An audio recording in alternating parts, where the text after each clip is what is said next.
इस खबर के प्रायोजक हैं पुनीत हॉस्पिटल, प्रताप कटरा, चांदनी चौक, अहरौला, आजमगढ़। हमारे यहाँ सभी प्रकार के इलाज उपलब्ध हैं।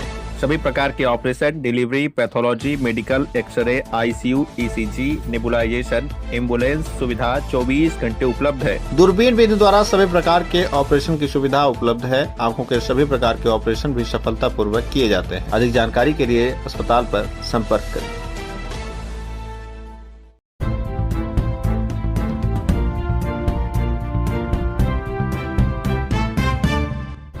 नमस्कार, आप देख रहे हैं तेज न्यूज। मैं हूं आपके साथ विनोद राजभर। आइए शुरू करते हैं खबरों का सिलसिला। आजमगढ़ के हरिहरपुर में भाजपा नेता का मकान ढहाया, मचा हड़कंप। आजमगढ़ के हरिहरपुर में मंगलवार को उस समय हड़कंप मच गया जब निर्माणाधीन संगीत महाविद्यालय के सामने बने एक मकान पर आजमगढ़ विकास प्राधिकरण ने बुलडोजर की कार्रवाई शुरू कर दी। सुबह करीब 5 बजे अचानक हुई इस कार्रवाई से पूरे इलाके में अफरा तफरी मच गई। किसी भी अप्रिय स्थिति से निपटने के लिए मौके पर भारी पुलिस फोर्स तैनात किया गया था।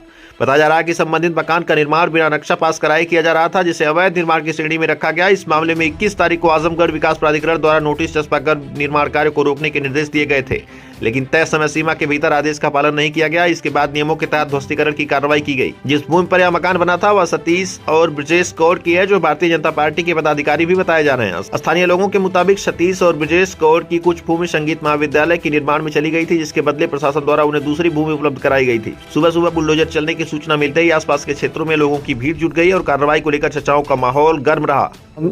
हम राम जतन गौड़, हरिहरपुर गांव है मेरा। ये ज़मीन है, ये मेरा मकान बन रहा था। अब 6 महीने से मकान बन रहा है। 2 मकान है, एक मकान उधर है, उसको खन के फेंक दिए ले जा करके। एक मकान अभी नहीं उठा पाए। और 21 की रात को ये लोग नोटिस लगाए। सवेरे हम लोग देखे तो नोटिस लगी है, तो हम कचहरी गए। कचहरी जा कर के वकील को लेकर के गए ऑफिस में, तो वहाँ कोई फाइल नहीं मिली। तो वकील साहब ने कहा कि फाइल अभी नहीं आई है, यहाँ कल आना। तो हम कल जाने के बजाय 4 बजे भोर में आ गए फोर्स। हम लोग को भगा दिया यहाँ से और गिरा दिया। चाचा जी, कल आप लोग जिलाधिकारी महोदय के यहाँ गए थे, तो क्या आश्वासन मिला? कुछ नहीं आश्वासन मिला। वो भगा दिया जिलाधिकारी। वो कहा कि हम गांव के कहने से गिरा दिए। गांव के कहने से गिराए हैं? हाँ, यहाँ उसकी शोभा बिगड़ रही है। हाँ, तो ये जब ये गांव के वही लोग, हाँ, जब ये बना, जब बन रहा था, तब शासन प्रशासन कहाँ थी? उनको ध्यान नहीं था कि यहाँ पे मकान सुबह बना रहा है कि बिगाड़ रहा है? कोई नहीं आया आज तक। 2 दिन पहले आए थे,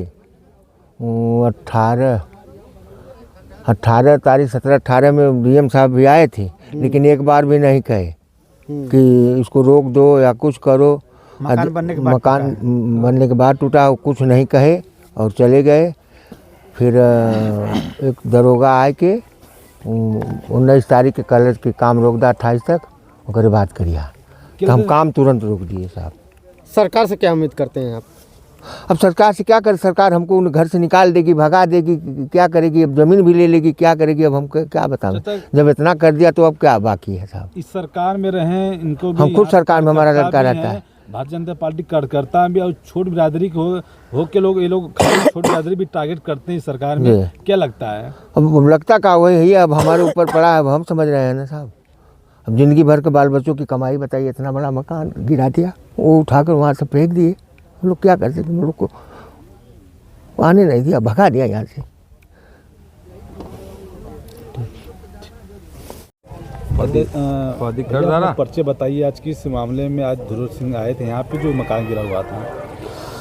सबसे पहले तो मैं मीडिया प्रभारी लोगों को धन्यवाद देता हूँ, और हमारे जिला के जिलाध्यक्ष यहाँ आए थे, मौके पे मुआयना भी किए हैं। उनको जो भी समझ में आया है उन्होंने देखा। यहाँ देखने के बाद हमको लगता है कि यहाँ से अब लोग गए हैं डीएम के पास, वहाँ जाके अपनी वार्ता करेंगे, जो भी समस्याएं रहेगी उसको अपने हिसाब से हल करेंगे।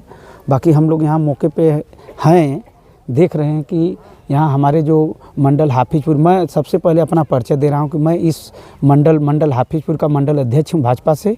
और जो भी हुआ है गलत हुआ है, हम लोग के हिसाब से भी गलत हुआ है। और ये जिसका घर गिरा है वो हमारे मंडल का किसान मोर्चा का मंडल अध्यक्ष हाफिजपुर के हैं, ब्रजेश कुमार गौड़ जी। और हमको ब्रजेश भाई ने बताया कि हम प्रयास बहुत किए हैं, तो हमको जिला से सूचना ये मिली कि इसका नक्शा नहीं पास है। तो हमने उनको ये बताया कि अगर नक्शा नहीं पास है तो यहाँ बहुत सारे मकान ऐसे हैं कि जो किसी का नक्शा नहीं पास है।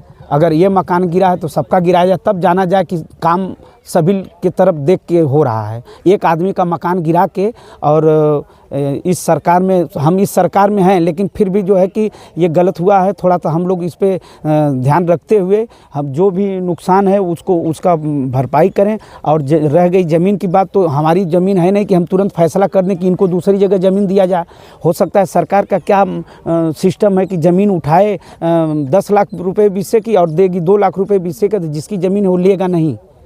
भारतीय जनता पार्टी नेता भी रहे हैं और इसी सरकार में उनका घर भी गिराया गया। क्या कारण रहा कि इसमें भारतीय जनता पार्टी भी शामिल नहीं थी क्या इसमें? नहीं, इसमें जो है कि मुझे लगता है कि देखिए, बहुत ज़्यादा नहीं कहूँगा, ये जो है कि कहीं ना कहीं छोटे लोगों पे बड़े लोग ध्यान नहीं दे पा रहे हैं।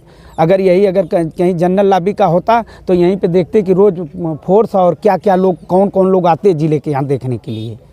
कोर्ट से जब ऑर्डर आता है सर, उसके बाद 2 दिन बाद फिर घर ध्वस्त करने की, ऐसे किस कानून में लिखा है कि कोर्ट की प्रक्रिया यहाँ पर होती है लंबी समय तक? यहाँ पर भी कुछ कमियां हैं कि जैसे अगर हम कह रहे हैं कि 20 तारीख को नोटिस चिपकी और 21 तारीख को सुबह भोर में, वो भी ठंड के मौसम में, जहाँ की आदमी 8 बजे तक बिस्तर पर रहता है और 5 बजे यहाँ JCB लग के मकान को गिराया गया, ये कहाँ का इंसाफ है?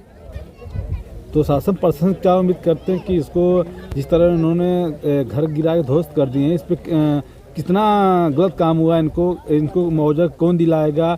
इस सरकार रहते हुए भी, इस सरकार में रहे भी। अच्छा, ये बताइए, इस सरकार में इतना बड़ा ये गलत काम हुआ है, मैं क्या उम्मीद कर सकता हूँ? प्रशासन क्या कर सकती है इस पर? जब ये ऊपर से आर्डर, प्रशासन आर्डर पाया होगा तभी तो गिराया है, तो इस पे प्रशासन का कोई हम भूमिका रोल नहीं समझ सकते। ये तो ऊपर से, कहीं ना कहीं से ऊपर बड़े लोगों का हाथ है, तभी ये गिरा है मकान।